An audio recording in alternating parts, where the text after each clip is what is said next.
اہل زمین پر شیطان کا راج ہے۔ اللہ تعالیٰ سے مانگی ہوئی مہلت سے فائدہ اٹھاتے ہوئے ابلیس نے پوری قوم کو کفر و شرک میں مبتلا کر دیا ہے۔ گھر بت کدے بن چکے ہیں اور 5 بتوں کو اپنا معبود تصور کر لیا گیا ہے۔ انہی 5 بتوں کو انہوں نے مشکل کشا اور حاجت روا ٹھہرا رکھا ہے۔ قرآن کریم نے ان بتوں کے نام ود، سوا، یغوث، یعوق اور نصر بتائے ہیں۔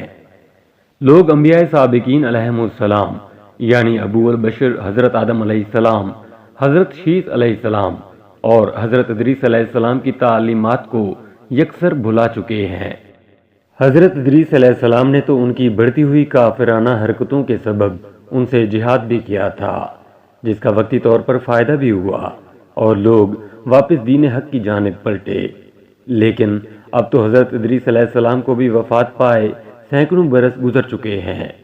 اولاد آدم علیہ السلام کی نافرمانیوں اور شیطان کی مکاری و عیاری نے کرۂ ارض کو کفر و شرک، برائی اور بے حیائی کی غلاظتوں سے بھر دیا ہے۔ ابلیس اپنی کارکردگی پر بہت خوش ہے اور ادھر آسمانوں میں فرشتے اہل زمین کی مخدوش حالت اور شیطان کی کامیابی اور اس کے مکر و فریب پر حیران بھی ہیں اور پریشان بھی۔ ان کی نگاہیں بار بار بیت المعمور کی جانب بڑھتی ہیں۔ وہ منتظر ہیں کہ اللہ کب ان کی تباہی و بربادی کا حکم نازل فرمائیں گے، لیکن اللہ کے فیصلے تو بڑی حکمت کے ہوتے ہیں۔ اللہ تعالیٰ کا دستور ہے کہ جب اس کی نافرمانیاں اپنی انتہا کو پہنچ جاتی ہیں تو وہ نبی مابعوث فرماتا ہے، اور اگر قوم نبی کی باتوں کو بھی نہ مانے تو قہر الہی نازل ہوتا ہے۔ چنانچہ اللہ تعالیٰ نے اس قوم میں سے ایک نیک شخص حضرت نوح علیہ السلام کو نبوت کے جلیل القدر منصب پر فائز فرمایا۔ قرآن کریم میں ارشاد ہے، ہم نے نوح علیہ السلام کو ان کی قوم کی طرف نبی بنا کے بھیجا۔ انہوں نے ان سے کہا، میں تم کو کھول کھول کر ڈر سنانے اور یہ پیغام پہنچانے آیا ہوں کہ اللہ کے سوا کسی کی عبادت نہ کرو۔ اگر تم اس طرح کفر و شرک میں مبتلا رہے تو مجھے ڈر ہے کہ تم کسی سخت عذاب الہی میں مبتلا نہ ہو جاؤ۔ لیکن قوم نے ان کی ہدایات کو حقارت سے ٹھکرا دیا۔ زمانہ بعثت حضرت عبداللہ بن عباس رضی اللہ تعالیٰ عنہ روایت کرتے ہیں کہ اللہ تعالیٰ نے حضرت نوح علیہ السلام کو 40 برس کی عمر میں نبوت عطا فرمائی۔ طوفان سے پہلے آپ علیہ السلام مسلسل 950 برس تک اپنی قوم کو واعظ و تبلیغ کرتے رہے۔ قرآن کریم میں اللہ تعالیٰ نے ارشاد فرمایا، اور ہم نے نوح علیہ السلام کو ان کی قوم کی طرف بھیجا تو وہ ان میں 50 برس کم 1000 برس رہے۔ یوں قرآنی تصریح کے مطابق ان کی عمر 950 برس سے متجاوز ہوئی۔ قوم کی بے راہ روی اور مصائب کا کوہ گراں۔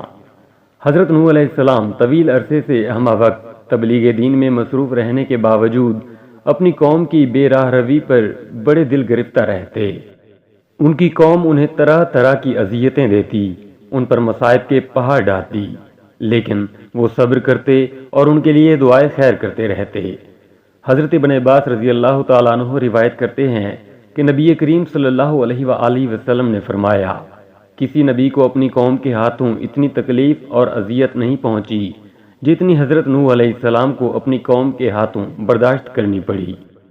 کافر ان کو ڈراتے، دھمکاتے اور تبلیغ سے باز رکھنے کے لیے اتنا مارتے کہ وہ بے ہوش ہو جاتے۔ کبھی ان کے گلے میں پھندا ڈال کر بازاروں میں گھسیٹتے پھرتے۔ حضرت ابن عباس رضی اللہ تعالیٰ عنہ سے ایک اور روایت منقول ہے کہ ان کی قوم انہیں اتنا مارتی کہ وہ گر جاتے تو وہ ان کو کمبل میں لپیٹ کر کسی مکان یا ویرانے میں ڈال دیتے اور سمجھتے کہ وہ انتقال کر گئے ہیں، مگر پھر جب ان کو ہوش آتا تو دوبارہ اپنی قوم کو راہ حق کی طرف بلانے میں مصروف ہو جاتے۔ بارگاہ خداوندی میں گزارشات۔ حضرت نوح علیہ السلام کی تبلیغی جد و جہد 950 سال تک جاری رہی۔ رات کی تنہائیوں میں آنسوؤں کے سمندر کے دوران اپنے رب سے قوم کے لیے دعائیں کرتے، اے میرے پروردگار، میری قوم نادان ہے، ناسمجھ ہے، اسے معاف کر دے۔ نیز اس دوران اپنی قوم کو ہر ممکن طریقے سے سمجھاتے رہے، کبھی عذاب الہی سے ڈراتے تو کبھی دوزخ کی سختیوں اور جنت کی نعمتوں کا ذکر فرماتے، لیکن قوم ان کا تمسخر اڑاتی، بھپتیاں کستی، گویا وہ کانوں سے بہرے اور آنکھوں سے اندھے ہو چکے تھے۔ اس طویل جدوجہد کے نتیجے میں صرف 80 لوگ ایمان لائے۔ حضرت نوح علیہ السلام قوم کی بدحالی پر بہت غمگین رہتے، لیکن امید کا دامن نہ چھوڑتے۔ مگر کب تک؟ آخر کار طویل اور سخت ترین کاوشوں کے بعد وہ لمحہ آ ہی گیا کہ جب آپ علیہ السلام قوم سے مایوس ہو کر اپنے رب کے سامنے اپنی معروضات پیش کرنے پر مجبور ہو گئے۔ اللہ تعالیٰ کا قرآن پاک میں ارشاد ہے، نوح علیہ السلام نے اللہ سے عرض کی کہ اے پروردگار، میں اپنی قوم کو دن رات بلاتا رہا، لیکن وہ میرے بلانے سے اور زیادہ بھاگتے رہے۔ میں نے جب کبھی انہیں تیری بخشش کی طرف بلایا، یعنی توبہ کی جانب، تو یہ اپنے کانوں میں انگلیاں ڈال لیتے، اپنے چہروں کو کپڑوں سے چھپا لیتے اور ضد، تکبر اور غرور کرتے۔ میں نے ان کو اعلانیہ، خفیہ، غرض ہر طرح سے سمجھایا اور کہا کہ اپنے پروردگار سے معافی مانگو کہ وہ بڑا معاف کرنے والا ہے، وہ تم پر آسمان سے پانی برسائے گا، تمہارے مال و اولاد میں ترقی دے گا اور تمہیں باغ عطا کرے گا اور تمہارے لیے نہریں بہا دے گا۔ آخر تم کو کیا ہوا ہے کہ تم اللہ کی عظمت کا اعتقاد نہیں رکھتے، حالانکہ اس نے تم کو کئی طرح سے بنایا ہے۔ کیا دیکھتے نہیں ہو کہ اللہ نے کس طرح 7 آسمان اوپر تلے بنائے ہیں اور ان میں چاند کو خوب جگمگاتا ہوا اور سورج کو چراغ بنایا، اور اللہ ہی نے تم کو زمین سے ایک خاص طریقے سے پیدا کیا ہے، پھر وہ تمہیں اس زمین میں واپس لے جائے گا اور اس سے یکا یک تم کو نکال کھڑا کر دے گا۔ اور اللہ نے زمین کو تمہارے لیے فرش کی طرح بچھا دیا ہے تاکہ تم اس کے اندر کھلے راستوں میں چلو۔ نوح علیہ السلام نے کہا، میرے رب، انہوں نے میری بات رد کر دی اور ان رئیسوں کی پیروی کی جو مال اور اولاد پا کر اور زیادہ نامراد ہو گئے۔ ان لوگوں نے بڑا بھاری مکر کا جال پھیلا رکھا ہے۔ انہوں نے یعنی رئیسوں نے کہا کہ اپنے معبودوں کو ہرگز نہ چھوڑنا، اور ود اور سوا اور یغوث اور یعوق اور نصر کو کبھی ترک نہ کرنا۔ انہوں نے بہت لوگوں کو گمراہ کیا ہے، اور تو بھی ان ظالموں کو گمراہی کے سوا کسی چیز میں ترقی نہ دے۔ آخر وہ اپنے گناہوں کے سبب پہلے غرق کر دیے گئے، پھر آگ میں ڈال دیے گئے، تو انہوں نے اللہ کے سوا کسی کو اپنا مددگار نہ پایا۔ اور نوح علیہ السلام نے دعا کی کہ میرے پروردگار، کسی کافر کو روئے زمین پر بسنے والا نہ چھوڑ۔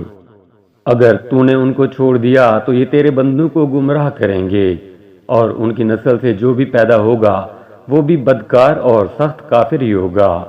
اے میرے پروردگار، مجھ کو اور میرے والدین کو اور ہر اس شخص کو جو میرے گھر میں مومن کی حیثیت سے داخل ہوا ہے، اور سب مومن مردوں اور عورتوں کو معاف کر دے، اور ظالموں کے لیے اور زیادہ تباہی بڑھا۔ کشتی بنانے کا حکم۔ حضرت نوح علیہ السلام کی گزارشات بارگاہ خداوندی میں قبول فرما لی گئیں، اور اللہ تعالیٰ نے ان کی طرف وحی نازل فرمائی۔ قرآن پاک میں ارشاد ہے، اور نوح علیہ السلام کی طرف وحی کی گئی کہ تمہاری قوم میں جو لوگ ایمان لا چکے ہیں ان کے سوا اب اور کوئی ایمان نہیں لائے گا، تو جو کام یہ کر رہے ہیں ان کی وجہ سے غم نہ کھاؤ، اور ایک کشتی ہمارے حکم سے ہمارے روبرو بناؤ، اور ان کافروں سے متعلق اب کوئی گفتگو ہم سے نہ کرنا، کیونکہ یہ سب لازمی طور پر غرق کر دیے جائیں گے۔ ابن کثیر نے لکھا ہے کہ بعض بزرگوں کے مطابق اللہ تعالیٰ نے حضرت نوح علیہ السلام کو یہ حکم بھی فرمایا کہ فلاں درخت اگاؤ جس سے کشتی بنائی جائے گی، تو حضرت آدم علیہ السلام نے وہ درخت اگایا اور 100 سال تک اس کا انتظار کیا، پھر اس کو کاٹ کر چھیلا، ہموار کیا۔ اس میں بھی ایک قول کے مطابق 100 سال اور دوسرے قول کے مطابق 40 سال کا عرصہ لگ گیا، واللہ عالم۔ محمد بن اسحاق رحمۃ اللہ علیہ حضرت ثوری رحمۃ اللہ علیہ سے نقل کرتے ہیں کہ وہ لکڑی ساگوان کی تھی، اور دوسرے قول کے مطابق وہ صنوبر کے درخت کی تھی۔ حضرت ابن عباس رضی اللہ تعالیٰ عنہ سے مروی ہے کہ اس کشتی کی لمبائی 1200 گز اور چوڑائی 600 گز تھی۔ ایک اور قول کے مطابق لمبائی 2000 گز اور چوڑائی 100 گز تھی۔ حضرت ثوری رحمۃ اللہ علیہ فرماتے ہیں کہ حضرت نوح علیہ السلام کو کشتی کے اندرونی اور بیرونی حصوں میں تارکول یعنی ڈامر اچھی طرح سے ملنے کا حکم ملا تھا، اور ہدایت کی گئی تھی کہ کشتی کے سامنے کا حصہ بلندی کو اٹھا ہوا ہو تاکہ وہ پانی کو چیر سکے۔ اس کشتی کی اونچائی 30 گز تھی اور اس میں 3 منزلیں تھیں۔ کشتی کے اوپر ایک ڈھکن تھا جس سے وہ بند کر دی جاتی تھی۔ گویا آج کے زمانے کے مطابق وہ عظیم آبدوز تھی۔ طوفان نوح۔ حضرت نوح علیہ السلام کشتی بنانے میں مصروف تھے۔ قوم کے سردار آپ علیہ السلام کے پاس سے گزرتے تو ہنستے، مذاق اڑاتے، بھپتیاں کستے، یہاں تک کہ کشتی تیار ہو گئی، اور جب عذاب الہی کا وقت آیا تو اللہ تعالیٰ نے حکم دیا کہ ہر قسم کے جانوروں کا ایک ایک جوڑا اس میں رکھ لو، اور جو لوگ ایمان لائے ہیں انہیں بھی سوار کر لو۔ حضرت نوح علیہ السلام نے احکام خداوندی کے مطابق سب کو سوار کر لیا اور عبادت الہی میں مصروف ہو گئے۔ آخر کار طوفان کے آثار ظاہر ہونے لگے اور دیکھتے ہی دیکھتے زمین کے ہر گوشے سے پانی ابلنے لگا۔ آسمان سے قیامت خیز بارش ہر شے کو بہا لے جانے کے درپے تھی۔ گویا قیامت کا منظر تھا۔ کشتی طوفان کی پہاڑ جیسی اونچی لہروں پر تیر رہی تھی۔ حضرت نوح علیہ السلام نے اپنے بیٹے کنعان کو دیکھا جو ایک اونچے مقام پر موجود تھا۔ انہوں نے کہا، اے بیٹے، ہمارے ساتھ کشتی میں سوار ہو جا اور کافروں کے ساتھ نہ رہے۔ اس نے کہا، ابا میری فکر نہ کرو، میں ابھی اس سب سے اونچے پہاڑ پر چڑھ جاؤں گا اور پانی سے بچ جاؤں گا۔ نوح علیہ السلام نے کہا، آج قہر الہی سے کوئی نہیں بچ سکتا۔ اسی اثنا میں ان دونوں کے درمیان پانی کی ایک بڑی لہر حائل ہو گئی اور وہ غرق ہو گیا۔ حضرت نوح علیہ السلام نے اپنے رب سے اپنے بیٹے کی مغفرت اور نجات کے لیے عرض کی، اے پروردگار، تو نے میرے گھر والوں کی بخشش کا وعدہ فرمایا ہے، تو یہ بیٹا بھی گھر والوں میں ہے۔ اللہ تعالیٰ نے فرمایا، اے نوح علیہ السلام، وہ تیرے اہل میں سے نہیں ہے، کیونکہ اس کے اعمال اچھے نہیں ہیں۔ طوفان نوح میں پانی کی لہریں اس قدر بلند تھیں کہ انہوں نے روئے زمین کے تمام پہاڑوں کو بھی چھپا لیا تھا۔ زمین پر کوئی بھی چیز زندہ سلامت نہ تھی، سب کچھ نیست و نابود ہو چکا تھا۔ صرف حضرت نوح علیہ السلام کی پہاڑ نما کشتی تھی جو اللہ کی مدد سے پانی کی بلند و بالا بپری خوفناک موجوں میں تیرتی پھر رہی تھی۔ حضرت ابن عباس رضی اللہ تعالیٰ عنہ سے روایت ہے کہ کشتی میں 80 اشخاص تھے اور ہر ایک کے ساتھ ان کا کنبہ بھی تھا، اور یہ لوگ کشتی میں تقریباً 150 دن رہے، اور اللہ تعالیٰ نے کشتی کا رخ مکہ مکرمہ کی طرف پھیر دیا تھا۔ کشتی 40 دن بیت اللہ کے گرد چکر لگاتی رہی۔